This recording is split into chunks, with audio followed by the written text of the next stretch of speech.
Nabi Sulaiman alaihi salam adalah manusia terkaya sepanjang sejarah kehidupan manusia di muka bumi. Dalam beberapa kitab suci seperti Al-Quran, Alkitab, dan Injil, Nabi Sulaiman alaihi salam dijelaskan sebagai manusia terkaya yang pernah hidup di muka bumi. Tidak ada satupun manusia yang bisa mengalahkan total kekayaannya hingga hari kiamat tiba. Para arkeolog telah menemukan situs peninggalan sejarah Islam yang mengungkap total kekayaan Nabi Sulaiman alaihi salam. Erez bin Yosef, seorang profesor sekaligus peneliti, ia menyatakan bahwa 3.000 tahun yang lalu Nabi Sulaiman alaihi salam diperkirakan memiliki kekayaan senilai 2,2 triliun US dollar.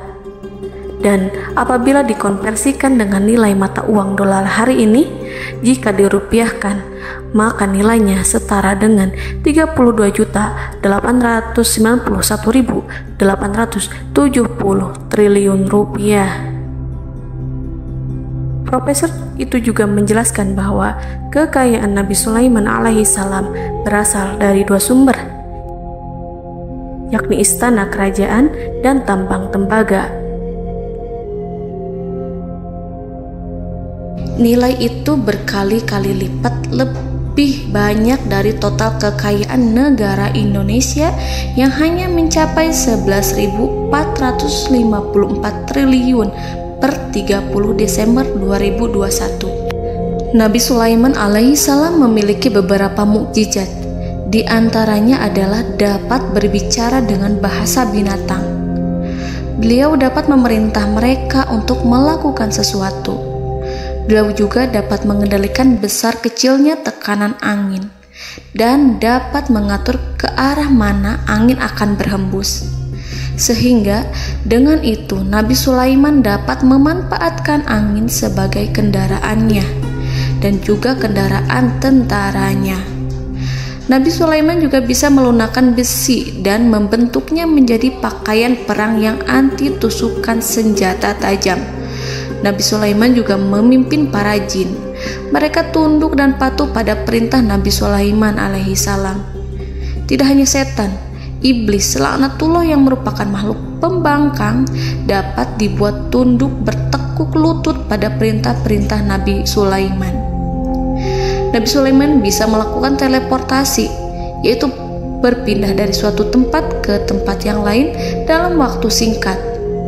Peristiwa itu dibuktikan dengan pemindahan singgasana Ratu Balqis atas perintah Nabi Sulaiman. Nabi Sulaiman dikenal sebagai raja yang adil dan bijaksana. Nabi Sulaiman diberkahi kecerdasan yang luar biasa untuk menyatu padukan segenap kekuatan yang Allah berikan kepadanya. Ia mengelola dan membawa kerajaannya menjadi kekuatan raksasa yang tak terkalahkan di masanya dengan segenap kemampuan yang dimilikinya. Tentara Nabi Sulaiman adalah tentara terkuat di bumi tanpa ada yang menandingi. Pertanyaan mendasar yang muncul kali ini adalah dari mana sumber kekayaan dan kekuatan Nabi Sulaiman alaihi salam? Untuk mendapat jawaban dari pertanyaan itu, simak video ini sampai akhir. Sebelum itu, mari bantu channel ini terus berkembang dengan cara subscribe dan nyalakan tanda loncengnya. Berikan komentar yang positif dan berikan like serta share video ini. Bismillahirrahmanirrahim. Sungguh kami benar-benar telah menganugerahkan ilmu kepada Daud dan Sulaiman. Keduanya berkata, segala puji bagi Allah yang melebihkan kami dari kebanyakan hamba-hambanya yang mukmin.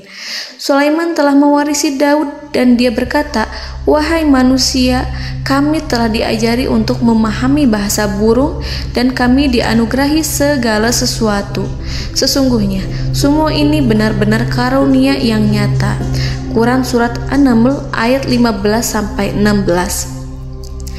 Saudara-saudaraku yang dirahmati Allah, pada ayat di atas disebutkan bahwa Sulaiman telah mewarisi Daud. Nabi Sulaiman mewarisi Nabi Daud dalam sisi kenabian dan kekuasaan, bukan mewarisi harta, karena para nabi tidak mewariskan harta. Sebab sepeninggalan mereka, harta para nabi menjadi sedekah bagi orang-orang yang ada di sekitarnya, yaitu orang-orang fakir dan orang-orang yang membutuhkan. Dan harta para nabi tidak dikhususkan bagi kalangan keluarganya. Rasulullah Shallallahu Alaihi Wasallam bersabda, "Kami para nabi tidak mewariskan." Nabi Sulaiman mewarisi kenabian dari Nabi Daud. Ini adalah hal yang jelas. Allah telah memilihnya sebagai nabi dari Bani Israel. Begitu juga Allah telah memberinya kekuasaan kerajaan sehingga ia menjadi pemimpin Bani Israel. Barangkali sesuatu yang paling penting yang diwarisi oleh Nabi Sulaiman dari Nabi Daud adalah tradisi militer. Kemajuan militer yang dahsyat telah berpindah kepada Nabi Sulaiman. Nabi Daud sebenarnya adalah seorang pengembala kambing yang sangat miskin, tetapi seiring dengan perjalanan waktu, ia menjadi komandan pasukan tiada tanding. Nabi Daud alaihi salam mengetahui bahwa kekuatan hakiki yang mengatur alam semesta adalah kekuatan Allah. Ketika Nabi Daud mengelurkan tangannya dan memegang potongan batu, lalu beliau melemparkannya dengan ketepel ke arah Jalut. Kepala Jalut retak dan ambruk menghantam tanah. Ini sebagai bentuk demonstrasi kekuatan darinya. Kehadiran Nabi Daud mengubah pasukan Bani Israel, di mana mereka sebelumnya lari jika berhadapan dengan musuh. Maka kini keberadaan mereka mulai diperhitungkan di masa hidupnya. Nabi Daud mengalami peperangan yang sangat banyak, tapi Al-Quran tidak menceritakan secara terperinci. Hal itu dikarenakan karena Al-Quran adalah kitab dakwah di jalan Allah, bukan kitab sejarah. Al-Quran hanya menceritakan di dalam Al-Quran surat Shad ayat 20, "Dan kami kuatkan kerajaannya, kerajaan Daud." Ayat tersebut berarti bahwa Nabi Daud belum terkalahkan dalam peperangan yang diikutinya. Di samping dukungan yang Allah berikan kepadanya, juga pasukan dan rakyatnya, di mana mereka adalah orang-orang yang bertauhid, menyerahkan diri kepada Allah. Allah Subhanahu wa Ta'ala mengajarkan kepada Nabi Daud hal-hal yang menjadikan pasukannya memiliki keistimewaan yang dengannya mereka dapat mengalahkan pasukan-pasukan lain, pasukan-pasukan besar yang ada di bumi pada saat itu. Allah Subhanahu wa Ta'ala berfirman dalam surat Saba ayat 10, "Dan kami telah melunakkan besi untuknya." Baju besi mungkin akan menjadi masalah dalam benak kita. Ketika orang-orang yang berperang, baju besi cukup mengganggu gerakan mereka. Kita bisa membayangkan ketika ada dua orang berperang, salah satu dapat bergerak bebas, sementara yang lainnya tidak leluasa bergerak karena tertahan dengan pakaiannya.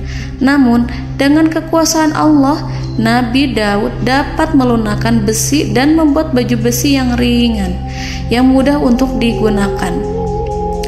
Ini adalah kemajuan penting yang Allah berikan kepada Nabi Daud dan tentaranya. Kemajuan itu kemudian diajarkan, diwariskan dan dimiliki oleh Nabi Sulaiman alaihi salam. Nabi Sulaiman memiliki pasukan dahsyat yang melebihi pasukan manapun di bumi saat itu, atau bahkan mungkin saat ini.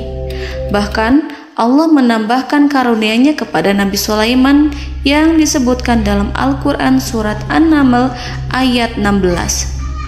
Dan Sulaiman telah mewarisi Daud, dan dia berkata, "Wahai manusia, kami telah diberi pengertian tentang suara burung, dan kami diberi segala sesuatu. Sesungguhnya ini benar-benar suatu karunia yang nyata." Saudara-saudaraku yang dirahmati Allah, pada suatu hari Nabi Sulaiman alaihi salam menengadahkan tangannya dan berdoa kepada Allah Subhanahu wa Ta'ala. Antara hati Nabi dan Allah tidak ada penghalang, tidak ada jarak, tidak ada sekatan waktu, tidak ada satupun dari para nabi yang berdoa kepada Allah kecuali doanya pasti dikabulkan.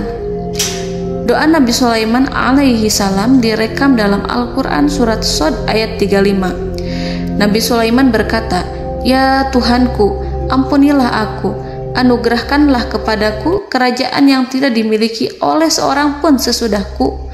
Nabi Sulaiman menginginkan dari Allah sesuatu kerajaan yang belum pernah diperoleh oleh siapapun setelahnya. Allah Subhanahu wa Ta'ala mengabulkan doa Nabi Sulaiman dan memberinya kerajaan tersebut. Nabi Sulaiman mewarisi kekuasaan, kenabian, hikmah ilmu dari Nabi Daud alaihi salam. Orang-orang menyebut Nabi Sulaiman Al-Hakim, Sulaiman yang bijaksana. Kebijaksanaan Nabi Sulaiman tidak terbatas pada keadilannya di tengah-tengah manusia dan juga kasih sayangnya kepada mereka. Namun, kebijaksanaan Nabi Sulaiman juga berlaku di kalangan burung dan binatang lainnya. Nabi Daud juga mengenal bahasa burung, tetapi Nabi Sulaiman dapat berbicara dengan bahasa burung. Bahkan, ia dapat menggantikannya sebagai pembantunya. Ketika Nabi Daud bertasbih di gunung, burung-burung serta binatang buas ikut bertasbih bersamanya. Bahkan angin pun berhenti untuk mendengarkan tasbih itu. Sedangkan Nabi Sulaiman alaihi salam, Allah Subhanahu wa Ta'ala memberinya karunia lebih dari itu, di mana binatang-binatang buas tunduk padanya, begitu juga angin dan burung. Saudara-saudaraku yang dirahmati Allah, Nabi Sulaiman alaihi salam mampu mendengarkan bisikan semut yang berbicara kepada sesama mereka. Bahkan, ia mampu memerintahkan semut tersebut sehingga semut itu menjadi taat pada perintahnya. Pasukan Nabi Sulaiman memiliki kekuatan yang sangat dahsyat. Belum pernah ada di dunia ini satu pasukan pun yang memiliki kekuatan seperti itu. Kekuatan Nabi Sulaiman berasal dari beberapa kombinasi yang sangat mengagumkan, sehingga karenanya ia tidak dapat tertandingi. Kekuatan itu terdiri dari manusia, binatang-binatang, jin, dan lain sebagainya. Kita mengetahui bahwa jin adalah makhluk Allah dan manusia tidak mampu melihatnya atau menghadirkannya atau meminta pertolongan kepadanya. Sedangkan Nabi Sulaiman telah diberi Allah suatu kemampuan untuk menundukkan jin, memperkerjakan mereka sebagai tentara di tengah-tengah peperangan.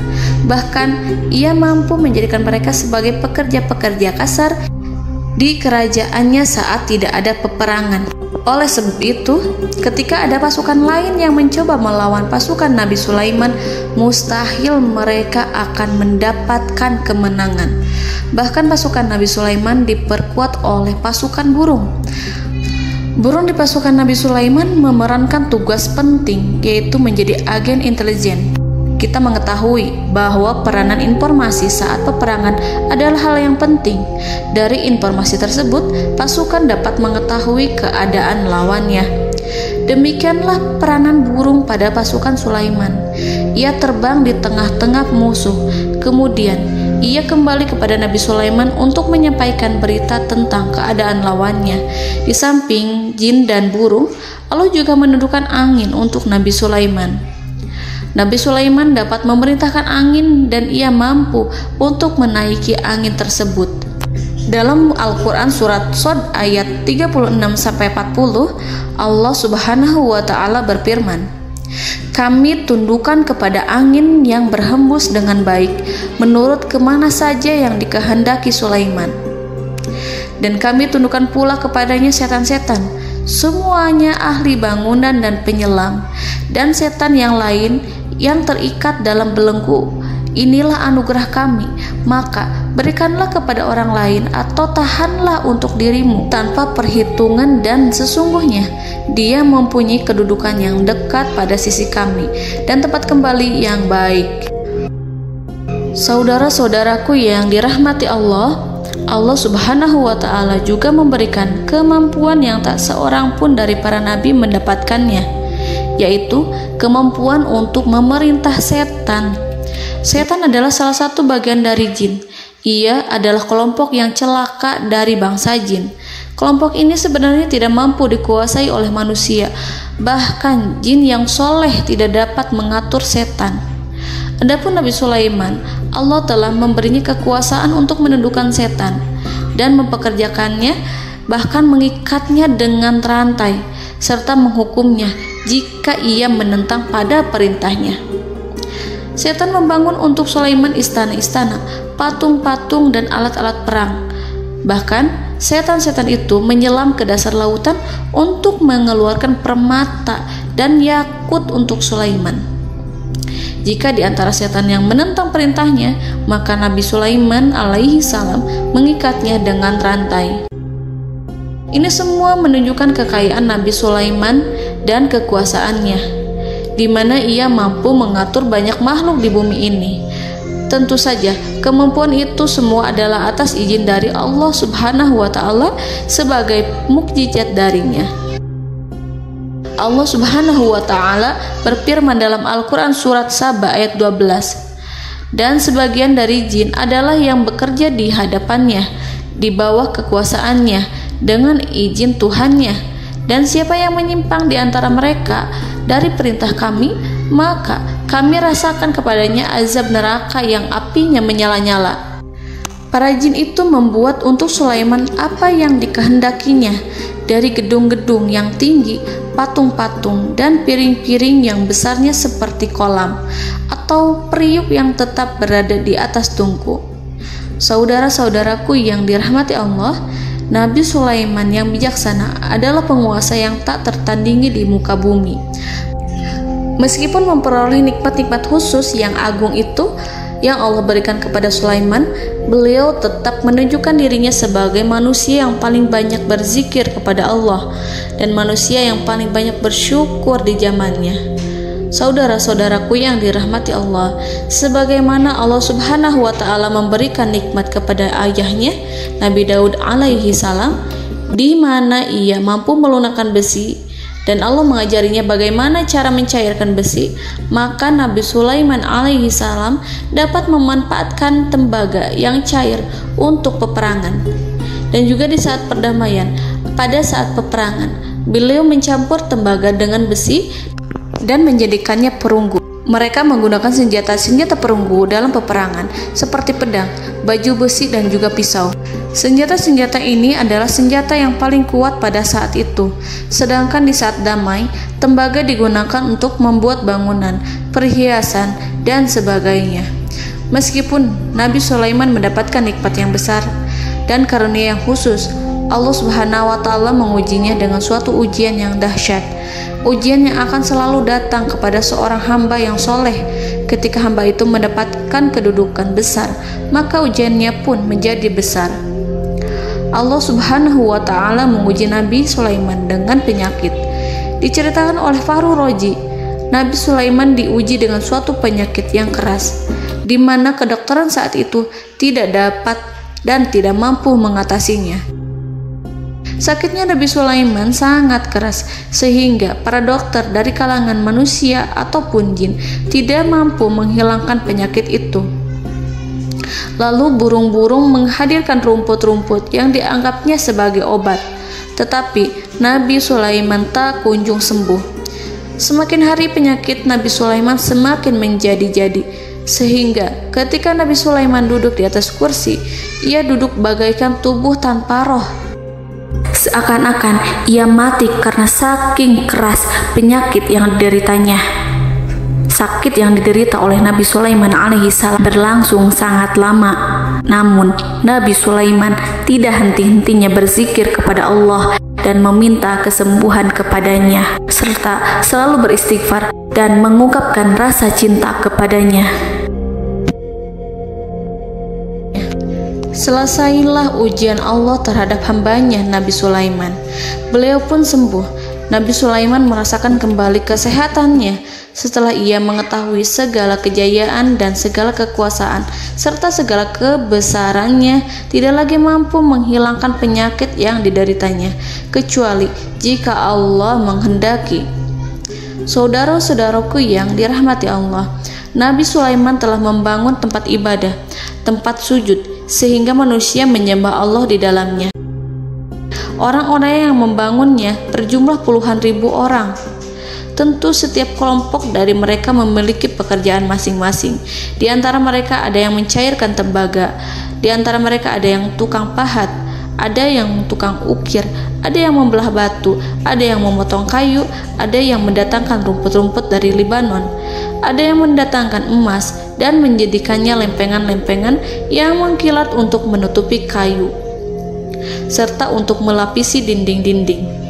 Bahkan golongan jin pun membantu membangun tempat tersebut, tentu dengan perintah dan bimbingan Nabi Sulaiman.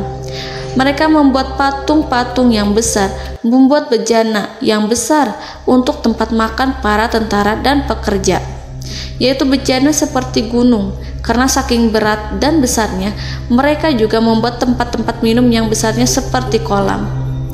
Nabi Sulaiman mengawasi para pekerjanya dan juga mengurusi masyarakatnya, di mana beliau mengenali problem mereka dan berusaha memecahkannya. Beliau juga mengawasi pasukan dari kalangan binatang dan burung.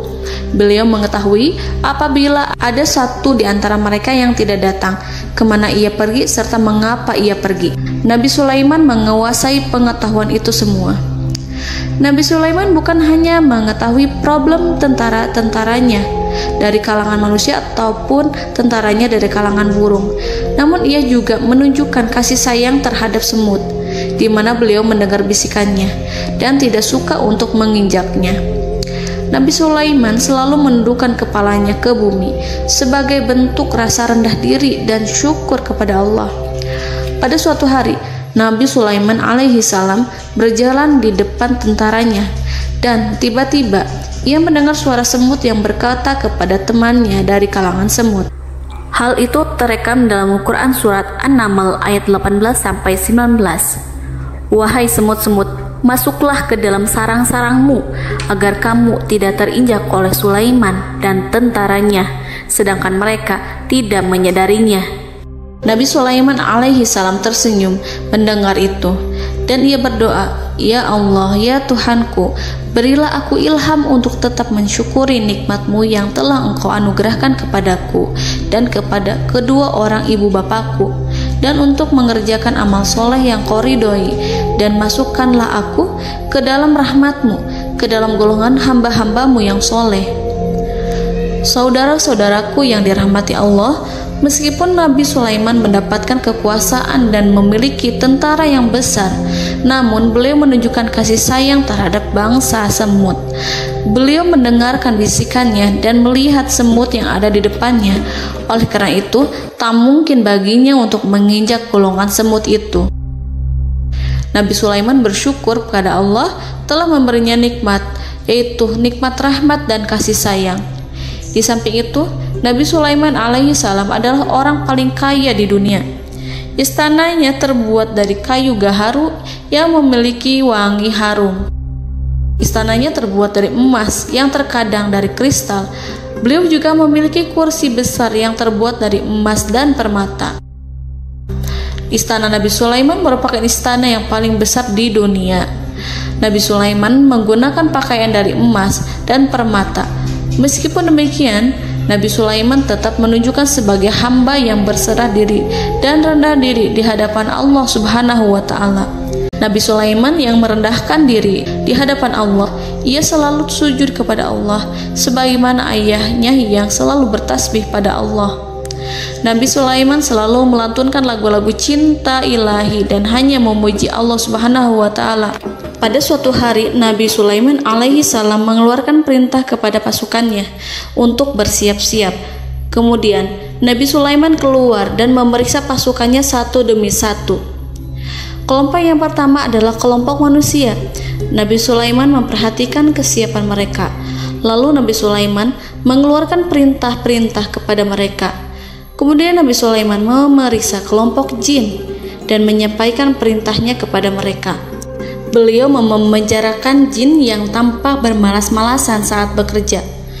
Lalu beliau memeriksa binatang dan berkata kepada mereka, apakah mereka sudah makan dengan baik, apakah mereka tidur dengan nyenyak, apakah ada yang mengadu pada mereka, misalkan karena penyediaan makanan yang tidak layak, apakah ada di sana yang sakit dan lain sebagainya.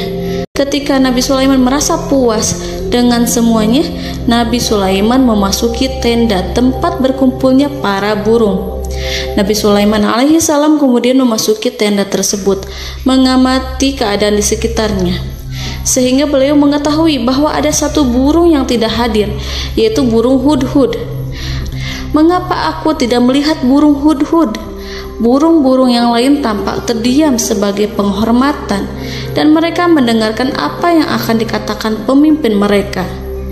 Nabi Sulaiman mengarahkan pandangannya pada semua burung dan tidak menemukan burung hudhud di antara mereka. Tak seekor burung pun yang mengetahui keberadaannya. Burung hudhud absen pada apel wajib kali ini. Nabi Sulaiman mulai menampakkan kemarahannya. Tiba-tiba seekor burung kecil memberanikan diri untuk berkata kepada Nabi Sulaiman, "Wahai Nabi yang mulia, seharusnya hudhud ada bersamaku kemarin untuk melaksanakan tugas penyelidikan. Ia adalah pemimpin misi itu. Namun burung hudhud belum datang. Oleh karena itu, aku tidak pergi bersamanya." Burung itu tampak gemetar. Nabi Sulaiman mengetahui bahwa hudhud tidak hadir dan tak seorang pun mengetahui kemana ia pergi. Burung hudhud pergi tanpa izin terlebih dahulu. Dalam keadaan marah, Nabi Sulaiman berkata, "Sungguh aku benar-benar akan mengazabnya dengan azab yang sangat keras, atau benar-benar menyembelihnya, kecuali jika ia benar-benar datang kepadaku dengan alasan yang jelas." Kawanan burung-burung mengetahui bahwa Nabi Sulaiman sedang marah dan telah menetapkan untuk menyiksa burung hudhud atau menyembelihnya, atau justru memaafkannya dengan syarat ia datang dengan membawa alasan yang dapat menyelamatkannya, atau dengan kata lain, burung hudhud dapat memastikan bahwa ia melaksanakan tugas yang penting. Nabi Sulaiman menunjukkan kemarahan yang besar sehingga siapapun akan merasa takut kepada Nabi Sulaiman yang marah. Nabi Sulaiman kemudian pergi dari tempat burung tersebut. Nabi Sulaiman masih memikirkan keadaan burung hudhud. Seharusnya burung hudhud menjadi bagian penting dari badan intelijen. Apakah ia pergi untuk menyingkap suatu, atau apakah ia pergi hanya untuk bermain-main? Nabi Sulaiman telah memperhatikan dan mengetahui bahwa burung hudhud adalah seekor burung yang cerdik dan juga fasih berbicara. Terkadang Nabi Sulaiman mendapati burung hudhud sedang bermain-main dan menunda-nunda pekerjaannya. Namun ketika Nabi Sulaiman melihatnya, burung hudhud memahami bahwa perbuatannya tidak benar. Oleh karena itu, ia tidak boleh menyampur adukan antara waktu serius dan waktu bermain. Tidak lama setelah itu, burung hudhud tiba di tempat para burung. Burung-burung yang lain berkata kepadanya, "Wahai hudhud, pergilah engkau ke tempat Nabi Sulaiman. Jika ia mengetahui bahwa engkau telah sampai, jiwamu benar-benar terancam." Mendengar itu, burung hudhud segera beranjak. Ia terbang menemui Nabi Sulaiman. Pada waktu itu, Nabi Sulaiman sedang duduk bersama tentaranya yang lain. Burung hudhud berdiri. Ia telah merencanakan untuk memulai pembicaraan dengan Nabi Sulaiman sebelum Nabi Sulaiman bertanya kepadanya kemana dia pergi. Ini sebagai bukti bahwa hudhud telah melaksanakan suatu tugas yang penting.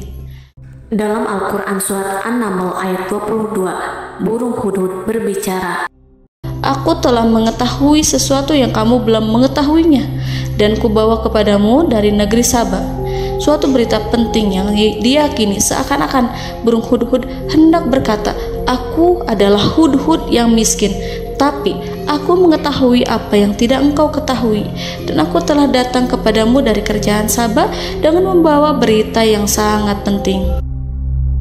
Nabi Sulaiman tampak terdiam menunggu hudhud menyelesaikan kisahnya. Dalam surat An-Naml ayat 23-24, burung hudhud berkata, "Sesungguhnya aku menjumpai seorang wanita yang memerintah mereka. Dia dianugerahi segala sesuatu serta mempunyai singgasana yang besar. Aku mendapati dia dan kaumnya menyembah matahari selain Allah. Dan setan-setan telah menjadikan mereka memandang indah perbuatan-perbuatan mereka, lalu menghalangi mereka dari jalan Allah, sehingga mereka tidak mendapat petunjuk." Burung hudhud diam. Nabi Sulaiman merasa bahwa Hudhud menunjukkan kefasihan lisannya. Nabi Sulaiman berkata dalam Quran surat An-Naml ayat 27 sambil menunjukkan senyum manisnya.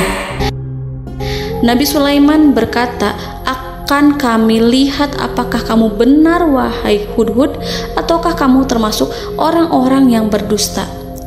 Seakan-akan burung Hudhud ingin mengatakan, "Aku tidak berbohong, wahai Nabi yang mulia." Namun diamnya Sulaiman membuat takut sehingga burung Hudhud terdiam. Nabi Sulaiman terdiam karena berpikir, lalu ia memutuskan sesuatu setelah itu. Beliau melihat kepada lainnya dan meminta secari kertas. Nabi Sulaiman menulis surat singkat dan menyerahkannya kepada Hudhud, serta memerintahkan kepadanya seperti yang dikatakan dalam Quran surat An-Naml ayat 28. "Pergilah dengan membawa suratku ini, lalu jatuhkanlah kepada mereka, kemudian berpalinglah dari mereka, lalu perhatikanlah apa yang mereka bicarakan."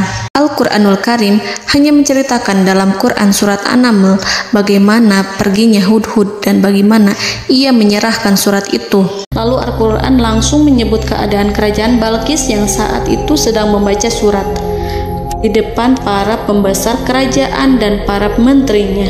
Dalam Al-Quran surat An-Naml ayat 29-31 berkatalah Balqis, "Wahai pembesar-pembesar, sesungguhnya telah dijatuhkan kepadaku sebuah surat yang mulia.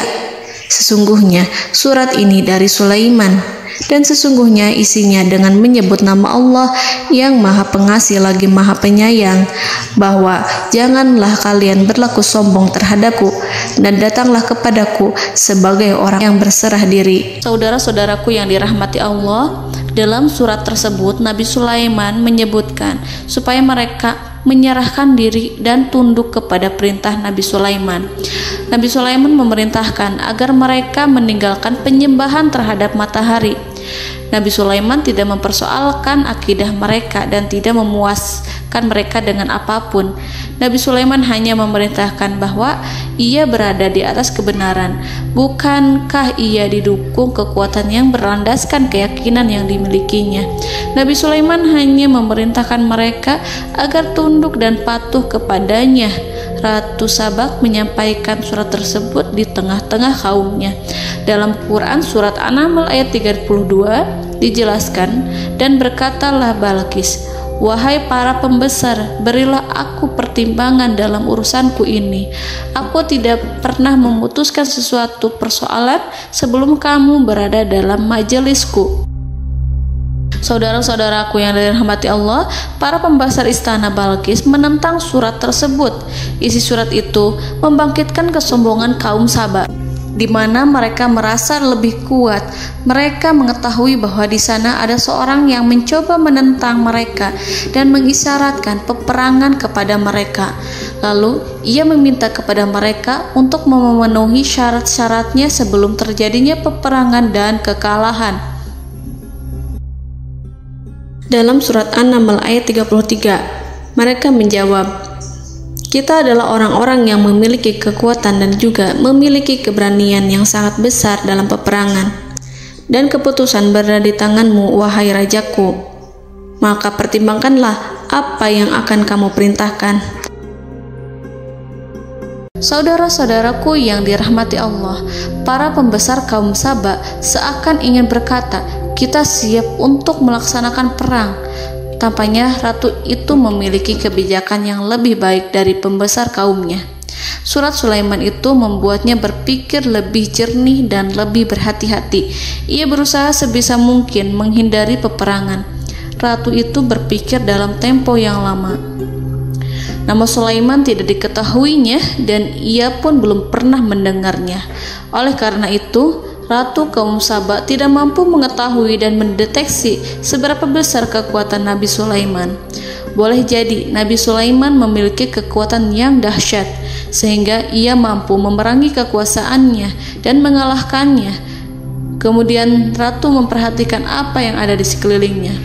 Ia melihat kemajuan masyarakatnya dan juga kekayaannya. Barangkali ia mengira bahwa Nabi Sulaiman iri terhadap kemajuan dan kekayaannya itu, sehingga Nabi Sulaiman ingin menyerangnya. Setelah mempertimbangkan isi surat Nabi Sulaiman dengan cermat, Ratu Saba memilih untuk tidak bersikap ceroboh dan bodoh. Ratu lebih suka untuk menggunakan bahasa kelembutan. Ia mengirim kepada Nabi Sulaiman suatu hadiah yang besar. Ratu mengira bahwa Nabi Sulaiman seorang yang ambisius, yang boleh jadi ia telah mendengar tentang kekayaan kerajaan Saba. Para utusan pergi dengan membawa hadiah dari Ratu Saba. Ratu berharap agar mereka dapat memasuki kerajaan Nabi Sulaiman dan akan mengetahui kondisi kerajaannya. Saat mereka pulang, Ratu ingin mendengar secara langsung dari mereka tentang bagaimana keadaan kaum Nabi Sulaiman dan pasukannya. Setelah mendapatkan informasi yang cukup, maka Ratu Balkis dapat membuat sesuatu keputusan yang tepat. Ratu menyembunyikan apa yang terlintas dalam pikirannya, lalu ia berbicara kepada pembesar istananya bahwa ia dapat menyingkap niat jahat Raja Sulaiman melalui cara mengirimkan hadiah kepadanya. Ratu lebih memilih cara tersebut dan menunggu reaksi dari Nabi Sulaiman. Ratu berhasil memuaskan para pembesar istana, dan untuk sementara ia menghilangkan ide untuk berperang.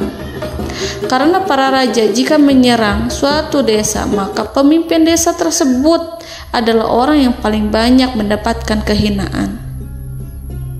Akhirnya, para pembesar kaumnya merasa puas dengan pikiran Ratu Balkis. Saudara-saudaraku yang dirahmati Allah, dalam surat An-Naml ayat 34-35 dijelaskan, Ratu Balkis berkata, "Sesungguhnya raja-raja apabila memasuki suatu negeri, niscaya mereka akan membinasakannya dan menjadikan penduduknya yang mulia menjadi hina. Dan demikian pula lah yang akan mereka perbuat. Dan sesungguhnya aku akan mengirim utusan kepada mereka dengan membawa hadiah, dan aku akan menunggu apa yang akan dibawa kembali oleh utusan itu." Kemudian sampailah hadiah dari Ratu Balkis kepada Nabi Sulaiman. Para intelijen Nabi Sulaiman memberitahunya bahwa utusan Balkis datang dengan membawa hadiah. Nabi Sulaiman langsung mengetahui bahwa Ratu Balkis itu sengaja mengirim orang-orangnya untuk mengetahui atau untuk mendapatkan informasi tentang kekuatannya. Lalu setelah itu ia akan mengambil keputusan atau mengambil sikap kepada kerajaan Sulaiman. Nabi Sulaiman segera memanggil semua pasukannya untuk berkumpul. Utusan Balkis segera memasuki istana Nabi yang dipenuhi dengan pasukan yang besar bersenjata. Melihat itu, utusan Ratu Balkis tercengang dan terkejut ketika mereka melihat kekayaan yang mereka bawa tidak ada apa-apanya dibandingkan dengan kerajaan Nabi Sulaiman. Hadiah mereka tampak tidak berarti. Emas yang mereka bawa tampak tidak memiliki makna saat mereka memasuki istana Nabi Sulaiman yang terbuat dari kayu-kayu pohon gaharu yang mengeluarkan bau yang harum serta dihiasi dengan emas permata. Para utusan Ratu Balkis berdiri bersama Nabi Sulaiman dan menyaksikan bagaimana Nabi Sulaiman mengendalikan pasukannya. Kemudian mereka mulai berpikir tentang kekuatan dan kualitas pasukan Nabi Sulaiman. Betapa kagetnya mereka ketika melihat di tengah-tengah pasukan itu terdapat singa, burung, dan tentara dari kalangan manusia yang mampu terbang. Mereka pun sadar bahwa mereka di hadapan pasukan yang tiada tandingannya. Selesailah demonstrasi pasukan Nabi Sulaiman. Kemudian para utusan ratu dipersilahkan maju ke tempat hidangan makanan. Para utusan itu sangat terkejut ketika melihat berbagai macam makanan dari penjuru dunia ada di depannya. Dan di antara makanan itu terdapat pula makanan yang biasa ditemukan di negeri mereka. Tetapi mereka melihat bahwa makanan itu memiliki rasa yang lebih istimewa. Selain itu, piring-piring yang ada di depan mereka terbuat dari emas, dan mereka dilayani oleh laki-laki yang berhias dengan emas. Di meja makan itu terdapat burung, ikan laut, dan berbagai macam daging yang mereka tidak mampu lagi membedakan daging apa itu. Nabi Sulaiman tidak makan bersama mereka, tapi beliau makan dengan menggunakan piring yang terbuat dari kayu. Beliau memakan roti yang kering yang dicampur dengan minyak. Inilah makanan yang dipilih Nabi Sulaiman. makan bersama mereka dalam keadaan diam. Mereka merasa kehadiran Nabi Sulaiman menciptakan suatu wibawa yang luar biasa. Selesai perjamuan itu, lalu dengan sangat malu mereka menyerahkan hadiah dari Ratu Balkis kepada Nabi Sulaiman. Hadiah itu berupa emas yang bagi mereka hadiah itu sangat bernilai tinggi. Tapi di sini hadiah itu tampak kecil di hadapan kekayaan Nabi Sulaiman yang sangat mengagumkan. Nabi Sulaiman memperhatikan hadiah dari Ratu Balkis itu dan berkata dalam Quran surat An-Naml ayat 36, "Maka apa yang diberikan Allah kepadaku lebih baik daripada apa yang diberikannya kepadamu, tetapi kamu merasa bangga dengan hadiahmu." Saudara-saudaraku, Raja Sulaiman menyingkap dengan kata-katanya yang singkat itu penolakannya terhadap hadiah mereka. Ia memberitahu utusan itu bahwa ia tidak menerima hadiah tersebut. Ia tidak merasa puas dengan hadiah itu. Yang membuatnya puas hanyalah, "Janganlah kalian berlaku sombong terhadapku dan datanglah kepadaku sebagai orang-orang yang berserah diri." Lalu Nabi Sulaiman berkata kepada mereka dengan pelan. Hal itu diabadikan dalam Al-Quran surat An-Naml ayat 37. "Kembalilah kepada mereka. Sungguh kami akan mendatangi mereka dengan bala tentara yang mereka tidak kuasa melawannya. Dan pasti kami akan mengusir mereka dari negara itu, yaitu negeri Saba, dengan terhina. Dan mereka akan menjadi tawanan-tawanan yang hina." Saudara-saudaraku yang dirahmati Allah, Nabi Sulaiman kemudian meninggalkan para utusan ratu setelah terlebih dahulu mengancam mereka. Para utusan itu berharap agar Nabi Sulaiman mau menunggu kunjungan Ratu Balkis yang akan membawa misi perdamaian. Akhirnya, sampailah para utusan Ratu Balkis ke negeri Saba. Mereka segera menuju istana sang ratu. Mereka memberitahu bahwa negeri mereka ada di ujung tanduk. Mereka menceritakan kepada ratu tentang kekuatan Nabi Sulaiman dan tidak mungkin bagi mereka mampu melawannya. Mereka meyakinkan Ratu Balkis bahwa ia harus mengunjunginya dan melihat sendiri bagaimana kebesaran kerajaan Nabi Sulaiman. Kemudian Ratu Balkis menyiapkan dirinya untuk pergi menuju kerajaan Nabi Sulaiman. Nabi Sulaiman duduk di kursi kerajaan di tengah-tengah para pembesarnya dan para menterinya, serta para komandan pasukannya. Beliau berpikir tentang sosok Balkis. Nabi Sulaiman mengetahui bahwa Balkis menuju tempatnya. Balkis dikelilingi rasa takut. Nabi Sulaiman berpikir sejenak tentang bagaimana matahari disembah. Ia memikirkan bagaimana informasi yang diterima oleh intelijennya tentang kemajuan kerajaan Balkis dalam bidang kesenian dan ilmu pengetahuan. Nabi Sulaiman bertanya kepada dirinya sendiri, apakah kemajuan menjadi penghalang untuk mengetahui kebenaran? Apakah ratu itu senang dengan kekuatan yang dicapainya? Dan ia membayangkan bahwa kekuatannya adalah segalanya. Dengan kemajuan yang dimilikinya, Nabi Sulaiman ingin membuat kejutan agar ratu mengetahui bahwa Islam yang diyakini oleh Nabi Sulaiman adalah satu-satunya yang mampu mendatangkan kemajuan dan kekuatan yang hakiki, sehingga ia dapat membandingkan antara keyakinannya dalam menyembah matahari beserta kemajuan yang dicapainya dengan keyakinan Nabi Sulaiman beserta kemajuan yang diraihnya. Saudara-saudaraku yang dirahmati Allah, para mata-mata Nabi Sulaiman telah memberitahunya bahwa hal yang sangat disegani dan dikagumi oleh kaum Balkis adalah kerajaan Saba, yaitu singgasana Ratu Balkis. Singgasana itu terbuat dari emas dan batu delima. Singgasana tersebut dijaga oleh penjaga yang sangat disiplin, di mana mereka tidak pernah lalai sedikit pun. Oleh karena itu, sangat tepat apabila Nabi Sulaiman menghadirkan singgasananya di sini, di kerajaannya, sehingga ketika ratu tiba, maka ia dapat duduk di atasnya. Nabi Sulaiman ingin membuat kejutan kepadanya dan menunjukkan bahwa kemampuannya tersebut yang berlandaskan pada keislaman. Nabi Sulaiman melakukan yang demikian itu dengan harapan agar si ratu tunduk kepadanya. Ide itu terlintas dalam diri Nabi Sulaiman. Lalu ia mengangkat kepalanya dan menoleh kepada anak buahnya. Hal itu diabadikan dalam Quran surat An-Naml ayat 38. "Wahai para pembesar, siapakah di antara kamu sekalian yang sanggup membawa singgasananya kepadaku sebelum mereka datang kepadaku sebagai orang-orang yang berserah diri?" Saudara-saudaraku, perhatikanlah ungkapan pikiran Nabi Sulaiman tersebut. Semua pemikirannya berkisar tentang keislaman para penyembah matahari, tentang bagaimana beliau dapat memberikan petunjuk kepada mereka di jalan Allah. Yang pertama menjawab pertanyaan Nabi Sulaiman adalah jin Ifrit. Dalam Quran Surat An-Naml ayat 39, berkatalah Ifrit yang cerdik dari golongan jin, "Aku akan datang kepadamu dengan membawa singgasana itu sebelum kamu berdiri dari tempat dudukmu. Sesungguhnya aku benar-benar kuat untuk membawanya, lagi dapat dipercaya." Nabi Sulaiman berdiri dari tempat duduknya. Setelah 1 jam atau 2 jam, jin itu berjanji kepadanya untuk menghadirkan singgasana Balkis. Sebelum itu, istana Nabi Sulaiman di Palestina, sedangkan istana Balkis terletak di Yaman. Antara singgasana tersebut dengan singgasana Nabi Sulaiman berjarak lebih dari ribuan mil. Barangkali pesawat yang cepat sekalipun yang kita kenal hari ini tidak akan mampu membawa dan mendatangkan istana itu dalam waktu 1 jam.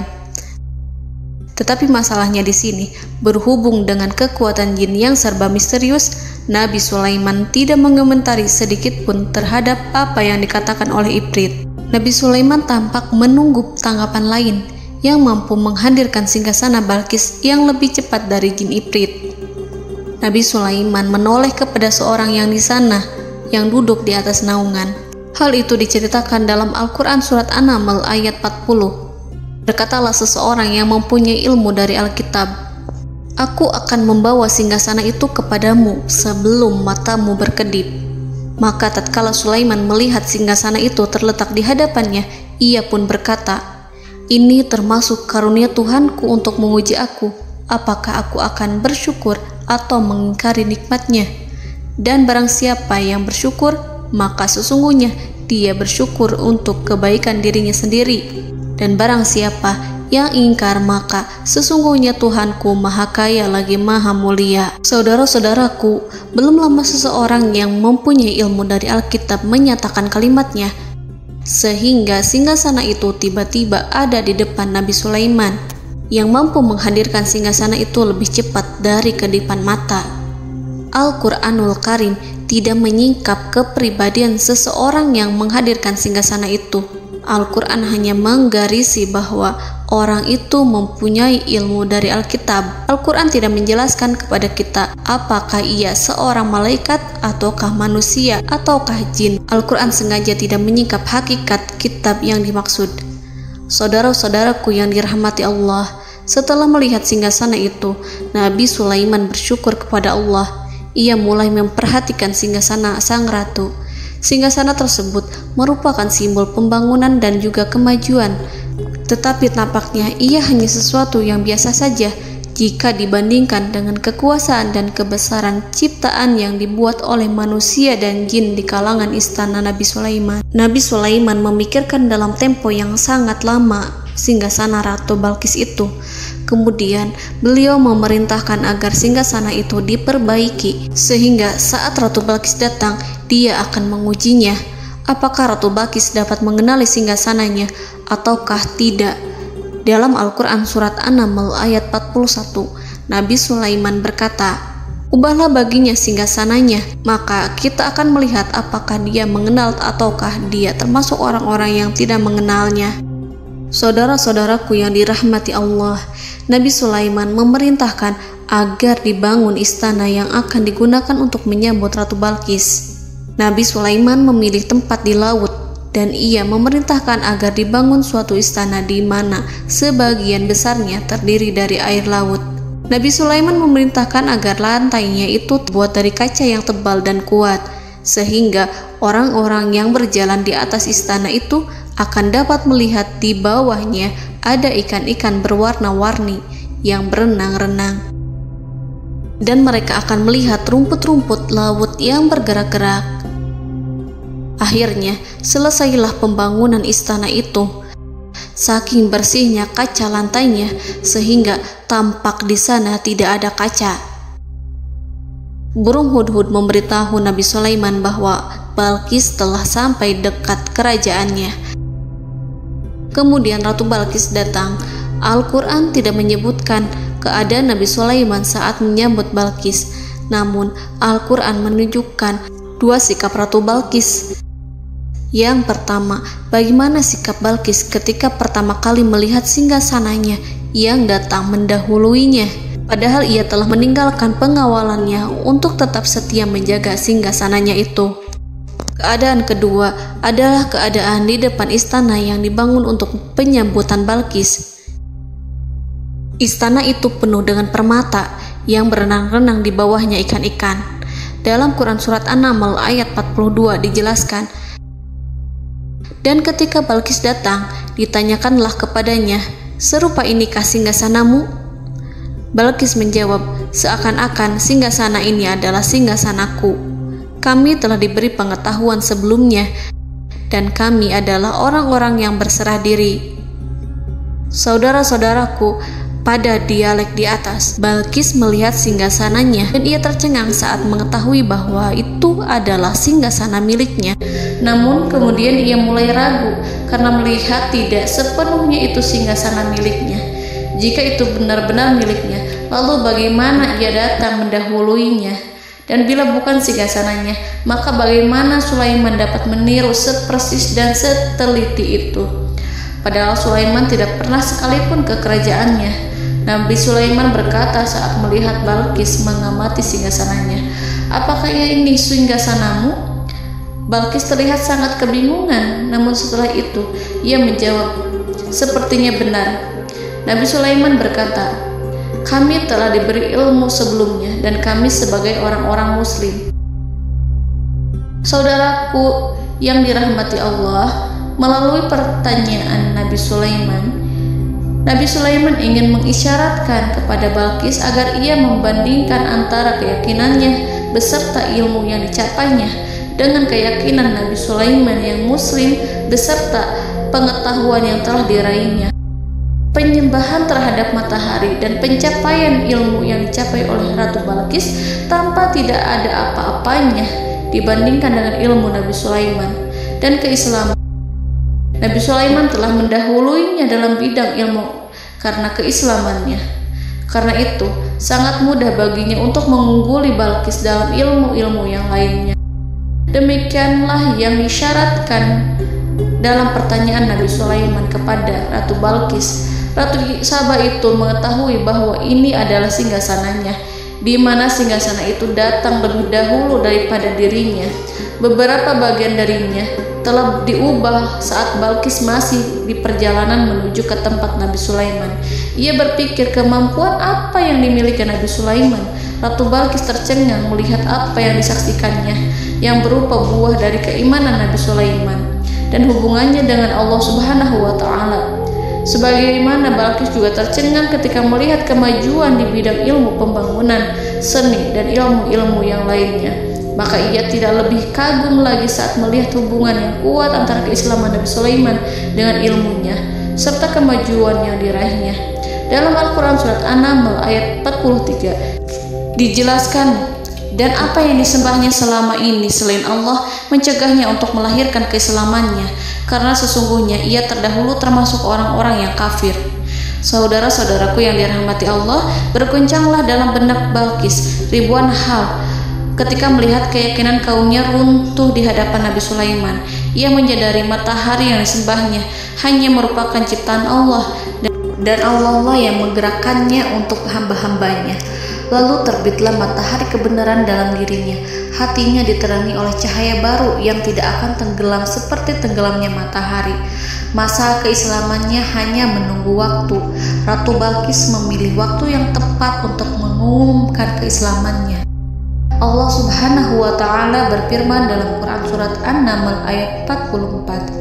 Dikatakan kepadanya, "Masuklah ke dalam istana." Maka tatkala ia melihat lantai istana itu, dikiranya kolam air yang besar dan disingkapnya dua betisnya.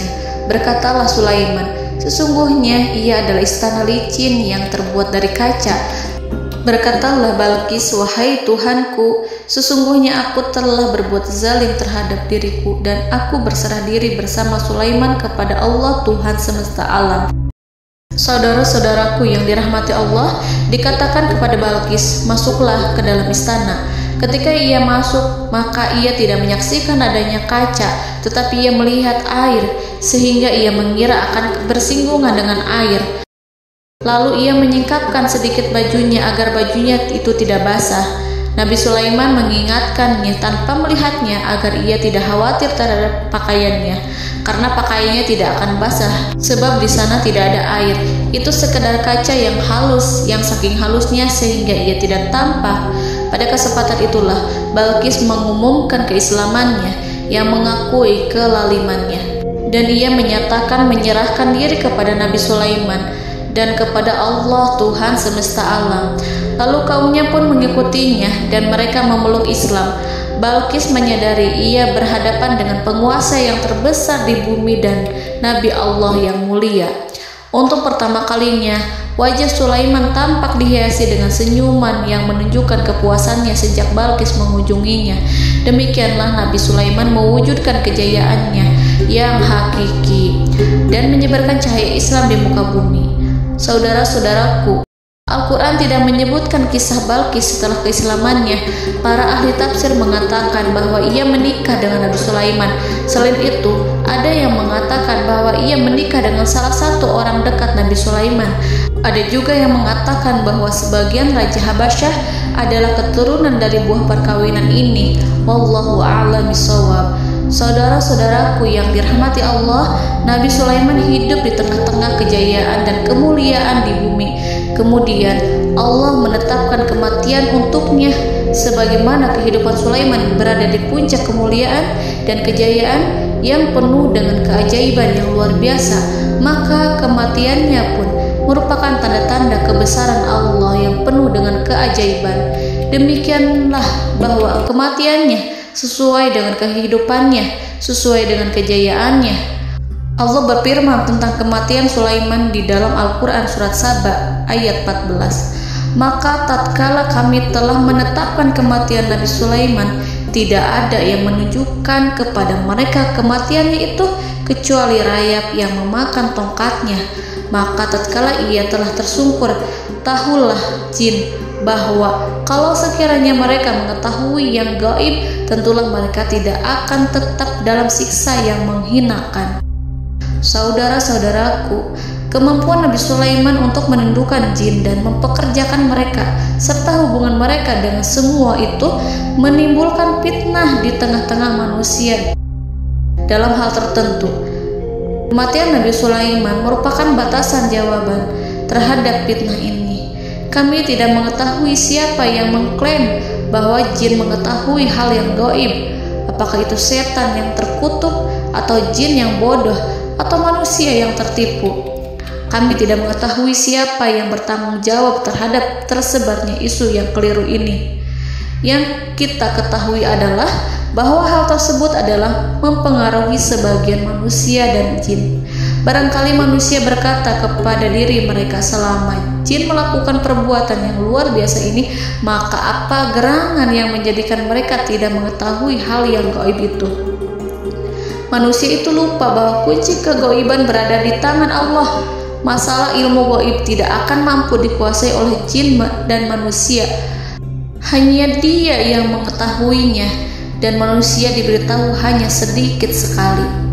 Saudara-saudaraku yang dirahmati Allah, seakan-akan Allah telah merencanakan bahwa kematian Sulaiman bertujuan untuk menghancurkan pemikiran itu, yaitu pemikiran bahwa jin mengetahui hal-hal yang gaib. Jin bekerja untuk Nabi Sulaiman selama beliau hidup, dan tatkala beliau meninggal, maka tugas mereka menjadi bebas.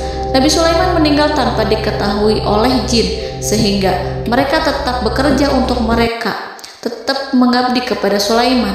Seandainya mereka mengetahui hal yang gaib, niscaya mereka tidak akan meneruskan pekerjaan mereka. Saudara-saudaraku, pada suatu hari Nabi Sulaiman memasuki mihrabnya untuk itikaf ibadah dan beribadah kepada Allah. Tak seorang pun yang berani mengganggu khalwatnya. Mihrab Sulaiman terletak di puncak gunung dan dindingnya terbuat dari permata. Pada suatu hari, Nabi Sulaiman duduk bersandar pada tongkatnya dan ia tampak tenggelam dalam tafakur. Beliau berzikir pada Allah hingga rasa kantuk menguasainya. Lalu setelah itu malaikat maut menemuinya. Nabi Sulaiman pun meninggal. Beliau bersandar kepada tongkatnya. Jin melihatnya dan mengira bahwa beliau sedang sholat, sehingga mereka pun terus melanjutkan pekerjaannya. Berlalulah hari demi hari yang panjang. Datanglah rayap, yaitu semut kecil yang memakan kayu. Hewan itu mulai memakan tongkat Nabi Sulaiman. Rayap itu tampak lapar. Sebagian dari tongkat Nabi Sulaiman dimakan beberapa hari oleh rayap itu. Ketika yang dimakannya semakin bertambah, maka tongkat itu pun menjadi rusak dan kemudian jatuh dari tangan Nabi Sulaiman alaihi salam. Tubuh mulia itu kehilangan keseimbangan dan kemudian jatuh terhempas di bumi. Tatkala tubuh suci itu tersungkur, maka manusia segera menuju ke arahnya. Mereka menyadari dan mengetahui bahwa Nabi Sulaiman telah meninggal dalam waktu yang lama. Jin menyadari bahwa mereka tidak mengetahui hal yang gaib dan manusia pun mengetahui hakikat ini. Seandainya jin mengetahui hal yang gaib, niscaya ia tidak akan meneruskan siksa yang hina. Mereka tidak akan bekerja kepada Sulaiman. Demikianlah Nabi Sulaiman alaihi salam meninggal dalam keadaan duduk dan sholat di mihrabnya. Lalu berita itu tersebar bagaikan api di bumi. Manusia, burung, dan binatang buas mengantarkan jenazah Nabi Sulaiman. Sekawanan burung tampak sedih dan menangis. Semua makhluk bersedih. Akhirnya tak seorang pun mengetahui bahasa burung di bumi. Meninggallah seorang yang memahami pembicaraan burung, binatang-binatang, jin, dan lain sebagainya. Burung-burung itu berkata, betapa beratnya kehidupan di tengah orang-orang yang tidak mengetahui pembicaraan kita. Allahu a'lam.